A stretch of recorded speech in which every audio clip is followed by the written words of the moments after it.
The You never Great find Tartarian truth. All you can Reset. do is find false, drop it and get rid of it. And eventually, when you can't get rid of any more false, what you're left with is the truth. How much false can you find? And there's lots in history. I was looking around the internet and came across the images of the 1893 Chicago World Exposition. And it blew my mind because it looked like ancient Rome in the middle of downtown Chicago. And as I looked at it further, well, here's another one in Philadelphia, here's another one in St. Louis, in Buffalo, in San Francisco, and then as soon as they were done, they tore them all down and threw them in the garbage. That just told me there's something wrong with all of these. The story of the expositions is a gigantic lie. And I think it's so huge of a lie because I think they're right at a bridge point when so many things about the 1800s that seem strange and weird, right as this sort of period ends of unbelievable strangeness, and all of a sudden these fairs spring up all over the world with impossible buildings we're talking about, which are colossal structures. Chicago built 700 acres of fair in supposedly less than 2 years. St. Louis built 1,200 acres of exposition buildings. One of the buildings in Chicago, the manufacturer's building, would house 300,000 people. There's a giant statue in the middle of the lagoon. It was called the Golden Lady, and it was known as the Statue of the Republic. It was 65 feet tall. They say it was covered in gold leaf that had copper underneath, but others speculate it was actually made out of solid gold.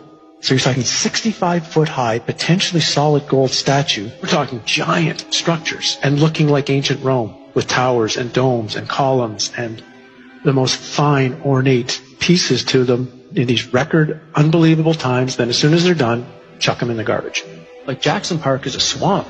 So supposedly they had to drive down tens of thousands of wooden stakes in order to support the weight of everything. They dug out massive lagoons, lakes. They had a canal system that ran through the entire exposition. They also had an above-ground electric train. An electric train, well, where's the electricity coming from? That's running around the park. They had a moving walkway down by the shore. Not enough people are asking, where does this technology come from? Just to frame it, if I'm not mistaken, the Chicago Fair was the first time people had seen electric light. Tesla's the one who got the electricity contract for the Chicago Exposition, and it was certainly more than all of the lights anyway that were in New York City at the time were at the Chicago Exposition. Now, it must have been mind-blowing for most of those people who had only seen gaslight or candlelight at night to see that city lit up in such a way. Again, count the way since 1901. We are told, whether it's true or not, the idea of being able to electrically do anything hasn't been around that long. And this fair is bizarre. This is supposed to be Tesla's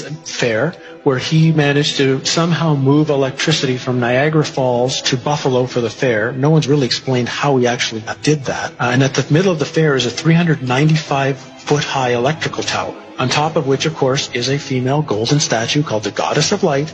And this thing was lit up by, some suggest, 500,000 electric light bulbs. Again, when you look at the photos of this thing, it's just, where do they really get the power from? I mean, think of what it would take today if you had a place with no electricity and no way to pipe it in, the generators that would have to be built. For example, there's a building that went up for the Barcelona exposition in 1888. It was claimed to be the fastest built building in the world, 5,000 square meters, capacity for 2,000 guests, 600 rooms, 30 apartments, and it was supposed to be built in 53 days. This is supposed to be a time of horse and buggy.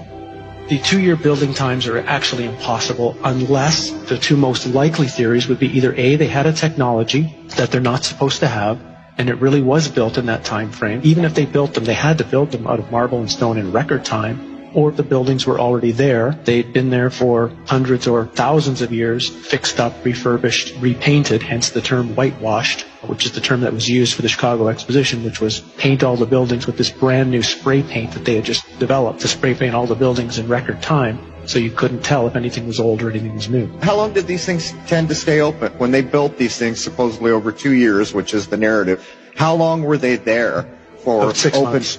6 months for the public to come. And then what was amazing, for example, in St. Louis, 2 days after the fair ended, they brought in a demolition team from Chicago with explosives and blew the thing up. They actually used dynamite to blow it up, and they say threw it in landfills. Things like the World Fairs shows there was a time in our past, and even not that far in our past, where humans seem to be at a completely higher level. Human living and human knowledge were constructed into the buildings using cymatics, using sacred geometry. These fairs, they're so important to study because the history that we know right now as history was invented at the time these fairs were going on. One of their underlying nefarious purposes was to teach a historical narrative to the population that they were supposed to believe and agree with.